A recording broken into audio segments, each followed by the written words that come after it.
On this week's episode, how much is left for Assassin's Creed?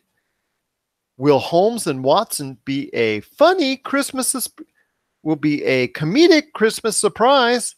And what in the blank is all this about a baby shark? And what in the blank is all this about a baby shark? All this and more as we once again delve into the pop culture cosmos. I was accentuating the baby shark so much, I actually was out of screen on that. And we're back for another episode of the Pop Culture Cosmos. My name is Gerald Glassford from Pop Culture Cosmos and Game Source. We truly appreciate everybody out there listening to all of our great programs. But it wouldn't be a Pop Culture Cosmos without my good friend. He is the He is the leading man when it comes to everything going on at Humanica Media. You gotta check out everything that's going on with Humanica Media at humanicamedia.com, Humanica Media on Facebook, YouTube, Instagram, and so much more. It is my good friend and my cohort in crime when it comes to the pop culture cosmos, that is. It is Josh Peterson. Happy International Podcast Day, my friend. If I had some fireworks in my hands, they'd be going off. So glad you could be a part of it, my friend. How does it feel to be part of the big extravaganza known as the International Podcast Day? Awesome. Yes, we are part of the extravaganza. Does this come with a certain honor on our part? It comes with a wholehearted thank you and a wholehearted we're glad that you're listening out there, and that's what that's what podcasting is truly all about. And speaking of podcasting, it's going to be a great show we have for you today. We've got Jason Dutch from The Voice from the Underground. That awesome show is available on Spreaker, iHeartRadio, Apple Podcasts, and so many other outlets. He and I are going to be delving just a little bit on the upcoming Major League Baseball playoffs. Also, as well, we've got Tyler Baker from the Fantasy Football Pater podcast. He is here with our special guest from Inside Sports, Chris Lardieri. They're going to talk about Week 4 in the NFL and some certain trends, injury updates, and so much more when it comes to fantasy football. And also later on, Josh and I will be breaking down the latest trailer for the latest movie from the guys you know from Step Brothers and Talladega Nights and all those great comedies. Will Ferrell and John C. Reilly are back again. They're going to be playing Holmes and Watson. We're going to be talking about their latest trailer that debuted and why, and if it could lead to some big bucks during the Christmas holiday season. But first, my friend, we're going to be talking about the Assassin's Creed series because this is a big weekend for video games. Not only do we have WWE 2K19 coming out, which is always a very popular property in the video game world. Also, as well, the latest Forza is coming out as well. The Forza Horizon 4 is coming out also coming out this week. That is another edition of that long-running Forza IP series. But the game I think a lot of people are pointing towards, and we've seen a lot of ads already for it, I know through various internet media, social media, YouTube, and also television spots as well, is Assassin's Creed Odyssey. Now, Assassin's Creed Odyssey takes place it's, I think, ancient Greece at this point in time that they're going through. Your thoughts on Assassin's Creed Odyssey? It is, I believe, the 10th or 11th type of iteration. I'm going to get the exact numbers on what number iteration this is in this series, but your thoughts on the Assassin's Creed series as a whole leading into Odyssey that's coming out this week? Well, I like the new take they're taking on the series with the introducing more role-playing aspects to it, and I like the way that you can pick what gender you want to be and still have a whole dynamic story. So it's not just like a you know how in Mass Effect you got to pick male or female shepherd? Like these stories are actually catered to the certain you know, they have all the cutscenes catered to the whatever character you choose. So I think that's a really cool aspect of the game. But I like how, you know, they have the dialogue wheels. You're still able to level up. It's an Assassin's Creed game, but it has the feel of an RPG. So you're not just it's not just formulaic like the all the other entries before this one, where even like they started introducing this stuff in Origins, and so that played really well with people. I remember reading the reviews, and I know a lot. It still holds up well with people. Some people are still playing it, so that's how I know that these are things that people are enjoying. But you know, as for the series, we talk about this a lot, probably more than any other game. You know, we go into detail about like the story. So for me, the story is the big thing. I've been playing Assassin's Creed since the first one came out, what, back in 2000? 2007. It came out during one of the greatest periods in history for the video game marketplace. I believe it is the greatest year overall in video games. So many different releases, and Assassin's Creed is one of the games that came out that created a legacy from that year in 2007.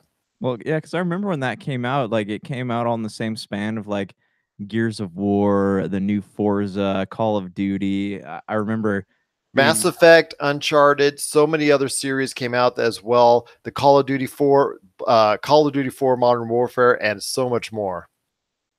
right. And I remember because I worked at Best Buy and I was trying to decide what I wanted to play, and decisions, man.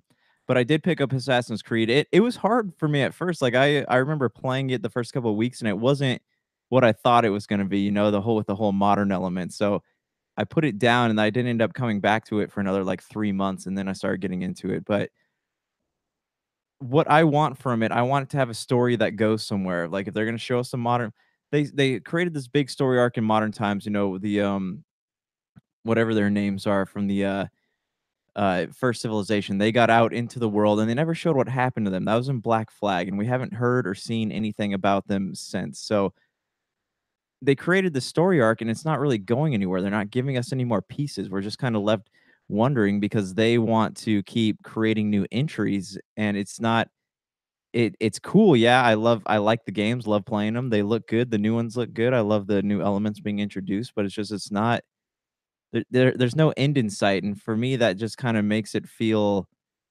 repetitive. Even while they're introducing new things, it just feels repetitive to me. Like there's no point in playing it except for, you know, just saying, "Oh, hey, here's a new entry, and this is what this is how I'm going to stay relevant is by playing this game, or my review is going to be relevant." So I just want to see the story go somewhere. I don't think they've done a great job with that. And storytelling is definitely important to me when it comes to gaming, as we've discussed, you know, in single player games, how I love to play those. But what do you think of it? Well, that's the thing. The overarching, story that's supposed to be leading in and connecting all of the different Assassin's Creeds together, because this is the 12th, I believe, iteration of this franchise. And it's become so convoluted. And we talked about this last week when we were talking about the X-Men, about how there's so many different stories that are there within the series, and they don't seem to interconnect well with each other. They do it very loosely. They don't do a very great job of it. I think there's been I think that same problem lies also as well in the Assassin's Creed series, and it's lost me because of it, because there's no continuity. I know there's supposed to be a story in and of itself when it comes to within that certain time period, but there's that overarching structural narrative that they're supposed to have that's supposed to interconnect every single Assassin's Creed with each other. And unfortunately, it has not been done very well. And to me, that was the part that was going to try and draw me in and keep me invested in it. And it kind of lost me early on because of that. And that I think is going to be going for a lot of other players as well. This leads me into another question I have for you. They seem to have been all along the history of the Assassin's Creed series, jumping back and forth from time frame to time frame, and in order to tell an overarching narrative, which again, like I said, has not been done very well to this point. Your thoughts on the jumping back and forth into different time frames? would it have served them better to start from the beginning, from a older time period, then work their way into a different direction, or maybe reverse order, but something more continuous, something more organized, something more in order that people could maybe easier, maybe people could easily follow better than what's going right now in the overarching narrative of the Assassin's Creed series, because I think it hurts the whole series as a whole, and I think it loses players that wanted to go ahead and stick with it for a long time, such as yourself. So are we talking about like jumping? Instead of going from hopping over to from the pirate era back over to Greece, back over to they seem to be skipping and going through various time frames, whatever suits their narrative best, and they seem to be throwing darts. Okay, let's go and try this time zone now, this time period, and then let's go try this time period, instead of going something a little bit more structurally based. To me, it just seems like it helps accentuate the confusion many have in the overall story arc of the narrative that is the Assassin's Creed series. Right, right. I don't know, dude. Like, cause some of their games like haven't been fascinating enough to create a whole arc of games. Or I know like the Ezio Auditore stories, people are interested in those, and I like how they tied those into what happened to Altair, how he died and all that stuff. What happened post Assassin's Creed One. That was really cool. Like that was its own like not combined but like compact story and compact game. And then they tried to do the same thing with the Kinways. You know, they had Connor in Assassin's Creed 3, then they had Assassin's Creed 4 Black Flag, which was Connor's grandpa, and then they had uh another game I think that featured the dad. But yeah, there's not, they kind of make these characters and they make their stories feel so open-ended, so that and you don't really feel attached to them. Even in Origins, like that was supposed to be a big step forward, and they're like, yeah, this is these are these are like the how the characters are going to be going forward. And well, I did was Bayek of Siwa, I think his name was. I did enjoy it. I did like it. They got me. They immersed me into the character, and then he didn't really do anything. They didn't close his story. They didn't really tell me much more about him besides his son dying and stuff like that. And I want a rounded story. Yeah, I agree, man. Like if they did not jump all over the place, or if in the games where they jump to another time period, if there's mention of what happened to the character, to like Bayek, if they had mentioned what happened to him in Odyssey, see, that would be cool. I'd be completely okay with that. But they really just they have all these open-ended things, because it's like they, with how Call of Duty has all these different franchises going at once, because they want to be able to maybe go back to the world of Ghost or Advanced Warfare, whatever it is. I feel like Assassin's Creed tries to do that, but they don't really do it well. And then there's also the gameplay mechanics from what we saw in the first one that initially entranced audiences to number two, Assassin's Creed 2, which many still think is the best in the series, evolving into what we've seen today. But then again, there's been issues with the game engine. I know one of the games in the series was really just set back because of the continual technical issues. I believe that was Unity, if I'm not mistaken, or was that Syndicate that was really having issues as far as from a technical standpoint with the faces, and that were not even developed and that were missing and whatnot. I know they had some real issues with that before they were. That was Unity. That was Unity. Thank you. That was really having those issues. Your thoughts on the game mechanics and the look of the game over the years? We know it has improved for the most part outside of the debacle with Unity, but has it improved enough to keep players invested into going ahead and repeating those same things over and over, like you said? Because to me, it also seems like it's gotten a little bit redundant now that it's in its 12th iteration in what, let's say a little bit over 10 years of time. Yeah, okay, so this is a weird time you brought this up, because I had just got done reading an article in the latest Game Informer where they were talking to the not Yves Guillemot, but the marketing guy over at Ubisoft, and he was saying that, he did address some of that stuff. He's like, we try to make the graphics better, but in order to make the graphics better, we have to take away from something else. You want more people on the map, like in Unity, we have to take away from something else. So it's the size of the game and the scope of the work, I think, that really determines what a game looks like, how it's going to look. And with these bigger open world games like Origins, there's less people crowded into one area, so you're not really losing frames per second or game quality from stuff like that. And that's why Unity had so many issues, is because they had a lot of things on the map, but there weren't really the game couldn't process it. So it's trial and error with stuff like that. But I think that they did Origins looks beautiful. Like Origins looks beautiful. Odyssey, from what I've seen, the gameplay looks really good. It's trial and error. It's risk. You are taking a risk by trying different things. I know Ubisoft is always researching things, and they're hoping.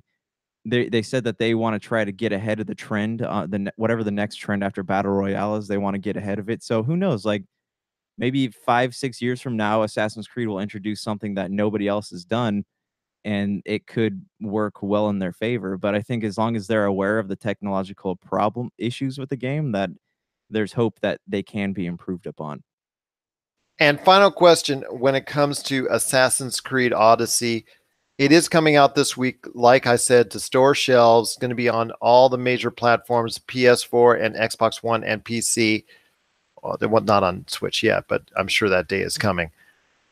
Your thoughts on the actual game itself? I know you're going to be playing it at some point in time. What are you looking forward to when it comes to Assassin's Creed Odyssey? And what do you think needs to be improved or needs to be focused on when it comes to Assassin's Creed Odyssey in order to try and reinvigorate the series? Because we've already heard that the Assassin's Creed series is not getting a new iteration next year, and they're just going to focus on content for Assassin's Creed Odyssey. So in order to be a big hit that's going to have some legs over the course of 2018 and 2019, what does Assassin's Creed Odyssey have to do for you to really hit home as far as a game that's going to be worth your while for some time to come? It's going to have a story that starts and stops, because I think if we know that the story's going to end, it's going to make all the decisions in the game feel like the consequences are that much bigger. That's what I would like to have. They're going to keep making content over the course of 2019 for this game. I want to know the game's going to have a starting point and a stopping point, but I don't want them to go cheap on the stories because they just want to get it done. I want the game to feel like a novel. I want it to feel like I'm diving into something and I'm living through this character, and I can fully immerse myself in the character without thinking, okay, there's not really going to be a payoff here. So that's what I want. I would also love to see a co-op introduced into Assassin's Creed. So that would be cool if your buddies could jump in, not necessarily a multiplayer because that didn't work so well in Unity, but I would love if like your friend could come in the game and play with you, maybe as like the female version of the character, or just like an anonymous assassin or whatever. That would be cool, because I know Final Fantasy 15 did that with Comrades, and that people seem to like that. So that's what I would like to see. I don't really have a big shopping list there. I would like to go back to modern times a little bit, but other than that, I'm not too picky on what's coming up though. What would you like to see? Well, I like the idea of a co-op venture and then going after specific targets, something maybe more in the realm of what the Hitman series has done as far as contracts and things of that nature, making it a little bit more tantalizing for duos to go together and be able to try and scope out the target, not only working in unison, but maybe also competitively as well. And each, if you get the target, you get the bonus, things of that nature, and that might help you as far as other aspects of the game, maybe for other things that you want to go ahead and do it, different outfits, et cetera, that we've seen in so many other games now. But just do something that's going to have a compelling story and a compelling narrative that was confined within its own game, but trying to go ahead and repair the damage that's been done to the overarching narrative and to see if we can actually get something that a lot of people will be invested in as far as tuning into another Assassin's Creed series when it hits maybe 2020. We'll have to wait and see, because like I said, Ubisoft has been a little bit tight-lipped, but for now it looks like there's going to be an Assassin's Creed in 2020 and nothing outside of DLC just for this game that's coming out in 2019. So hopefully, like I said, it will be a compelling enough narrative that people will want to follow it, that people will want to stay with it and go ahead and execute those assassinations and be able to go ahead and once again dive from the top of the buildings into those hay bales one more time. What are your thoughts out there on Assassin's Creed Odyssey? Is it something you're lining up to play? Is it something that actually you're tired of as a whole when it comes to the Assassin's Creed series and no longer play as and no longer even touch?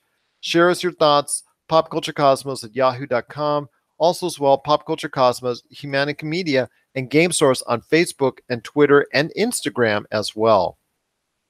Before we head to the break, my friend, and Jason Dutch from the Voice from the Underground to talk a little bit about the MLB playoffs, can you quickly also update me your thoughts on the Forza Horizon series with Forza Horizon 4 coming out this week as well? Like I said, it's going to be a great gaming week out there because not only WWE 2K19, Assassin's Creed Odyssey, for Forza Horizon 4, Mega Man 11, and so much more is also coming out. So check your local listings all over. We'll try to provide some more info and detail on the Pop Culture Cosmos and also Game Source pages as well about things that are coming out this week to video game store shelves. So take a look at that as well.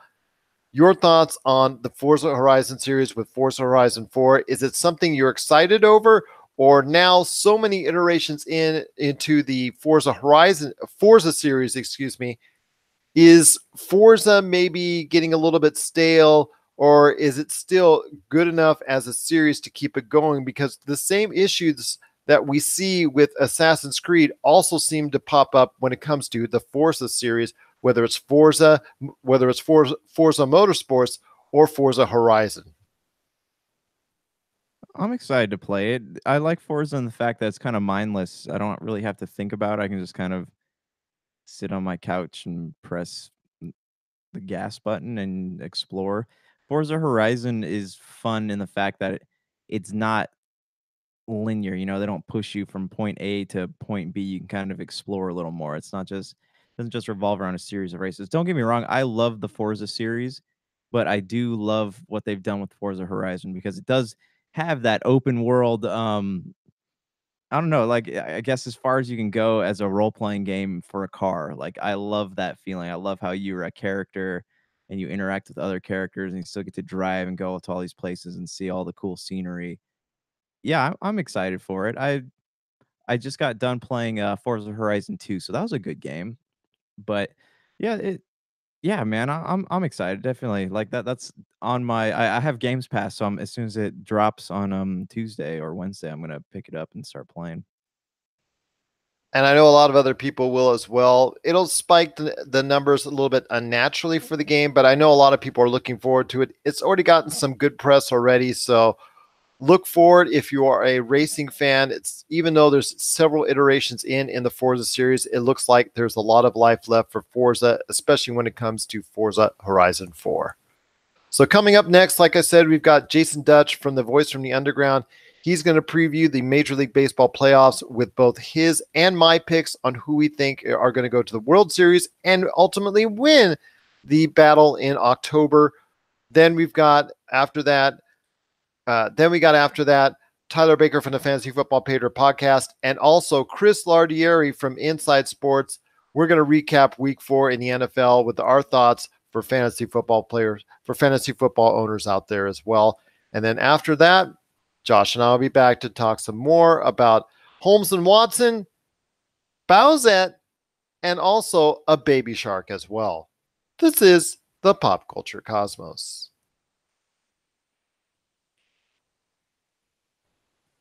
And we're back to close out the show. This is the Pop Culture Cosmos. I want to make sure and thank, before we head off the air, I want to thank Jason Dutch from the Voice from the Underground. Jason Dutch from The Voice from the Underground, Chris Lardieri from Inside Sports. You got to check both those podcasts out today, especially Inside Sports. You got to check out both those podcasts today. Voice from the Underground on Spreaker, Apple Podcasts, iHeartRadio, and so many other outlets. And Inside Sports on Podbean, Spotify, Apple Podcasts, and many other podcasts as well, and many other podcast outlets as well. You got to check out both those great podcasts. And of course, Tyler Baker as well from the Fantasy Football Pater podcast. His podcasts in full are actually on the Pop Culture Cosmos, Pop Culture Cosmos channel on Podbean, Spotify, Apple Podcasts, and so many other podcast outlets. If you need a listing of where our shows are being played at, either the Pop Culture Cosmos or PCC Multiverse, check out our site, Pop Culture Cosmos, on Facebook. And you want to check that out because it has a listing of all of our different radio stations, because we're played all over the world on 7 days a week, played all over the world 7 days a week, and on over 30 different podcast networks. Josh, I know you got a great thing going on with Humanica Media, so spread the word, my friend. I know you got a lot of stuff going down when it comes to Humanica Media. We're putting out a new Topicocalypse tomorrow, so you can check that out. Right now, if you want to go back and check out some back episodes, we just put up an episode about talking trash, video games and all that stuff, and the psychology behind it. Why do we do it? That's pretty much all we got going right now, though. So you can listen to that and check us out on the Podcast Radio Network. If it's up and running this week, you can check us out on Tuesday night. That is Tuesday night, 7 p.m. Eastern, 4 p.m. Pacific. Anything else to announce? That's going to be edited off. Okie dokie. All righty. No worries. And that's, like I said, 7 p.m. Eastern, 4 p.m. Pacific on the Podcast Radio Network. Well, so Josh, before we head on out, 3 things we got to cover before we head on out, before your pain is over and another episode is in the can. Once again, congratulations to all podcasters out there. It's awesome that we are experiencing together, and happy International Podcast Day to everyone out there that got a chance to record on this awesome event worldwide. Want to mention before we head off the air, I know you want to talk about all over Reddit. It's all over Reddit when it came to what's coming up for Nintendo and the Super Smash Bros. Ultimate and all that. What's up with this Bowsette that's going on, this hybrid between 2 famous characters that we know and love from the Mario series? I don't know. Like, it wasn't really, there's not really any backstory behind it.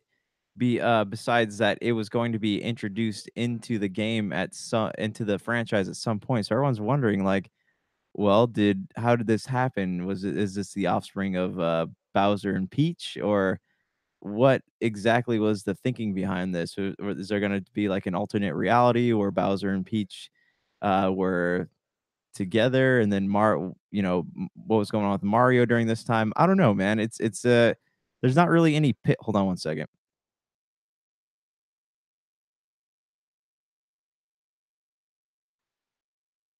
Yeah, dude, I don't know. There's not really any. Hold on one second. Let me.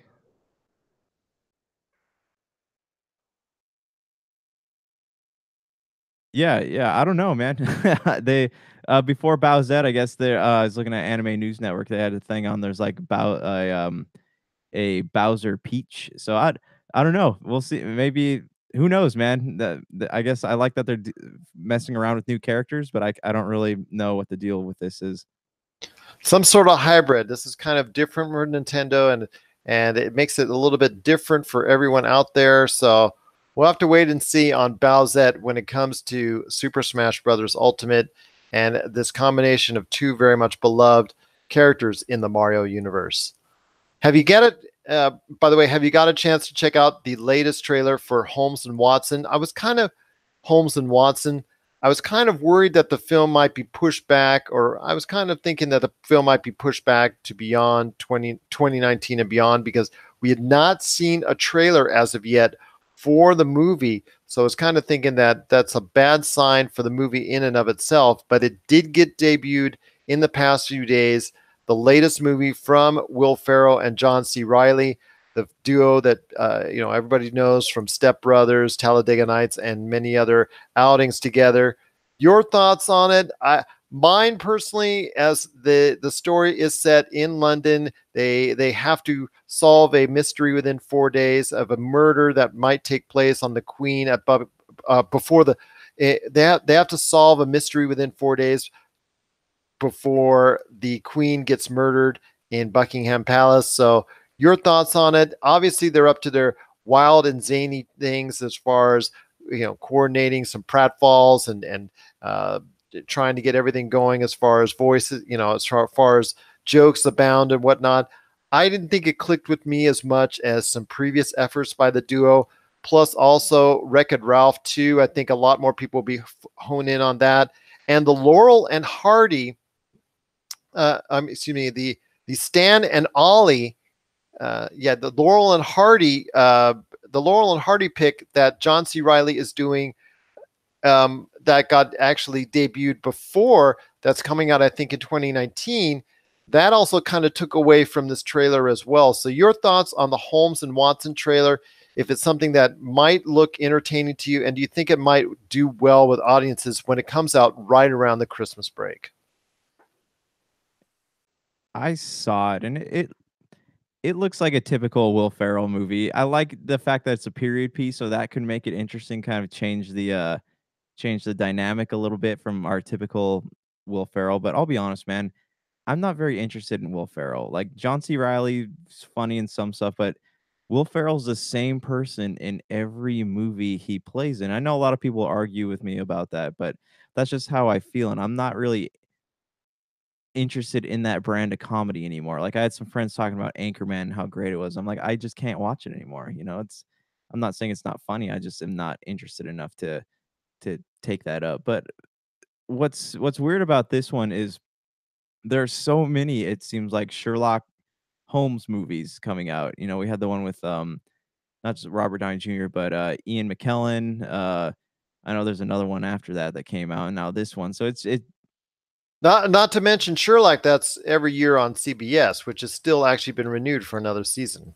Right. So it feels like too much to me, and it's not something I'm gonna rush out to see in theaters. Maybe I'll check it out when it comes out on digital, but other than that, I'm not too interested in it because it kind of just looks like John C. Reilly and Will Ferrell just having a good time in costumes. It's not really, doesn't really seem like it's gonna have a story that compels me to sit there and watch it. How do you feel about it though? Well, like I said, to me it does not actually look like one of their better outings together. I think, like you said, it's just like they got a chance to work together once again and have a good time and an easy paycheck. I personally think that it's not going to fare very well during the Christmas holiday season because that weekend is still, even with Alita Battle Angel being moved off that same date to 2019, it's been actually moved in the spot where the X-Men Dark Phoenix were, and X-Men Dark Phoenix moved to June.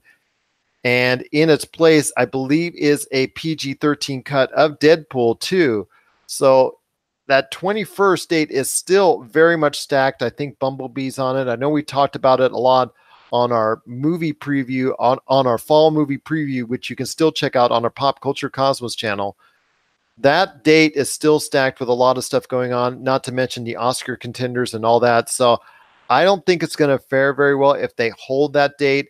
And I don't think it sends a good sign as well when the movie studio does not release the actual first trailer until virtually October. So that to me is also a bad sign that they don't have very much confidence in the film succeeding as well, either during the Christmas time or the actual month of January right after. So it just does not send a good sign to me. And I think it kind of sends also a sign to fans that it just is not going to work out this time around for the guys known better for Step Brothers and Talladega Nights. Right. Yeah, I agree. And also, there's not the fact that we're not, no one really knew anything about this movie till the trailer came out. There wasn't nobody was reporting on it. We didn't see any posters. There weren't any big teases. It was just Boom. All right, here this is. Whether or not you knew this was happening, this is it. So I don't know if it's a bad job of marketing, and like you said, they didn't have much faith in the film, but yeah, it looks like something that maybe sounded like a good idea on paper, but when executed, I don't think it's going to be that great. And from all appearances, it looks like you're spot on with. It looks like you're spot on, Mr. Holmes, on with your thoughts on Holmes and Watson. What are your thoughts out there on Holmes and Watson? Do you think it's elementary that the movie will be a hit when it comes out during the Christmas holiday season? Or do you think it will actually flop like so many other films this year have done? Do you think it will flop like other high profile films and high profile um, high do you think it'll flop like other high profile films have during the course of 2018? Your thoughts, popculturecosmos at yahoo.com. Also as well, Pop Culture Cosmos, Humanica Media, and Game Source on Facebook and Twitter and Instagram as well. Well, before we head on out, just want to go ahead and thank everyone. Before we head on out, want to thank everyone for listening. Again, we truly appreciate everyone taking the time to do so. Josh, I got to end with this, my friend. It's all over the news. It's all over pop culture. I know you had a chance to actually check it out. Come on, will you sing it with me, my friend? Because it's been a big hit all over the world as far as hitting the charts all over. It has taken over pop culture just all over the world, my friend. It is a big hit from the folks at Pinkfong, the adorable prince from Planet Staria or from Planet Staria. Yeah, I know. This is dating us a little bit, but this isn't your average Wiggles thing, my friend. This is a huge thing that's come from Pinkfong. It is Baby Shark. If you've checked it out on YouTube, you have seen the fact that it's over 1.7 billion views. It has captured the attention of pop culture fans everywhere. So, man, as we end the show, and we got to close, and as we close out the show, my friend, come on, will you sing it with me? Will you sing it with me just once? Nah, I'm good. Go ahead though. Go ahead. Come on, just once. It's captured the world, man. 1.7 billion views, and it's all over the charts on world music charts. I don't even remember the words to it.